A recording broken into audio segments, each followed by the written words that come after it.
Shalom chez vous. Aujourd'hui, j'ai encore une question particulière, mais je trouve très importante parce que d'une manière ou d'une autre, chacun de nous, nous entreprenons quelque chose.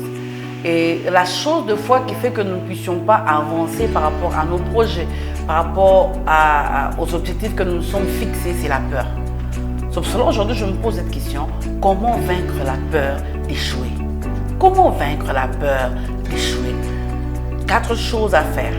La première chose que tu dois faire, tu dois voir au travers les obstacles qui se présentent devant toi comme des défis à relever et non comme des montagnes infranchissables.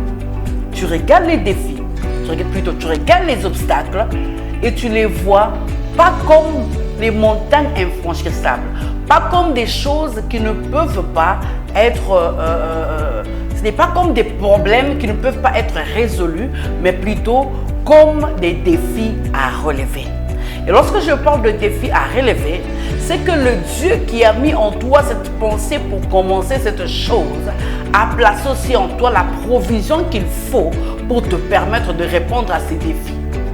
Donc tu as les capacités qu'il faut pour répondre à ces défis. Lorsqu'il appelle Moïse, il sait que le peuple c'est un peuple courroie, c'est un peuple incrédule. Mais il avait mis des choses en Moïse qui allaient faire de telle sorte que aider le peuple sur le plan spirituel avant que Josué ne vienne prendre la relève. C'est pour cela, Zacharie 4, le verset 7, la Bible dit: qui es-tu, grande montagne, devant Zorobabel? Tu seras aplani. Il posera la pierre principale au milieu des acclamations. Grâce, grâce pour elle. C'est-à-dire la montagne qui était devant Zorobabel, c'est la parole que Dieu donne à Zacharie pour Zorobabel, n'était pas une montagne infranchissable, c'était tout simplement un défi que Zorobabel devait relever. Bien-aimé, tous ces obstacles, je ne sais pas, ordre financier, ordre matériel, ordre émotionnel, sache que tu as la provision de Dieu qu'il faut pour que tu puisses relever ces défis. Deuxième chose que tu dois faire, tu dois te souvenir toujours des exploits d'hier, de ce que Dieu a fait avec toi hier. Souviens-toi des exploits d'hier. David dit encore: l'Éternel qui m'a délivré de la griffe du lion et de la patte de l'ours me délivrera aussi de la main de ce Philistin. Et Saül dit à David: va et que l'Éternel soit avec toi. 1 Samuel 17, le verset 37. C'est là que David se souvient des exploits d'hier. Il regarde Goliath et il est en train de dire: ah, ce que Dieu a fait hier, il va encore le faire aujourd'hui.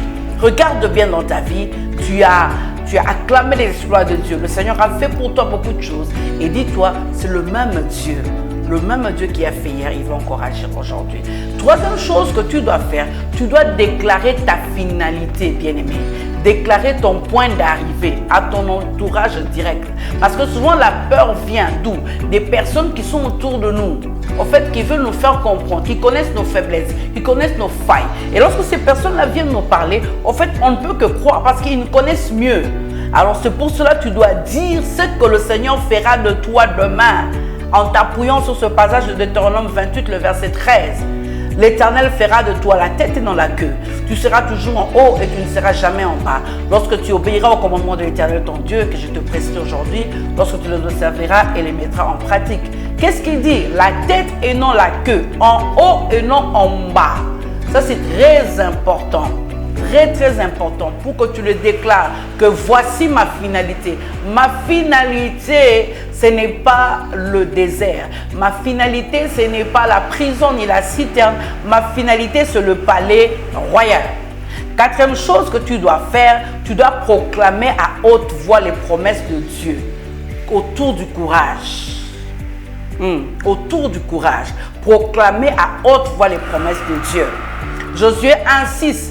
Dieu qui vient vers Moïse, Dieu qui vient vers Josué, le successeur de Moïse, il lui dit: fortifie-toi et prends courage, car c'est toi qui mettras ce peuple en possession du pays que j'ai juré à leur père de leur donner. Il avait besoin du courage. Et tu dois, c'est ces genres de passages, lorsque tu es en train de prier, proclame-les à haute voix.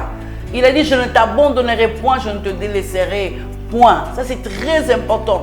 Toutes les paroles autour de fortifie-toi, toutes les paroles autour du courage, toutes les paroles autour de Dieu qui n'abandonne jamais ses enfants, bien-aimés, tu dois répertorier ces genres de paroles et tu vas le mettre sur ton cahier là où tu écris tes méditations. Et lorsque tu seras en train de prier, tu les proclames à haute voix, de telle sorte que tes oreilles entendent. C'est pour cela, le psalmiste est en train de dire, pourquoi t'as battu mon âme, espère en l'Éternel. Il parle à haute voix parce qu'il défait son âme à des oreilles pour entendre, pour qu'il soit fortifié et qu'il puisse se relever.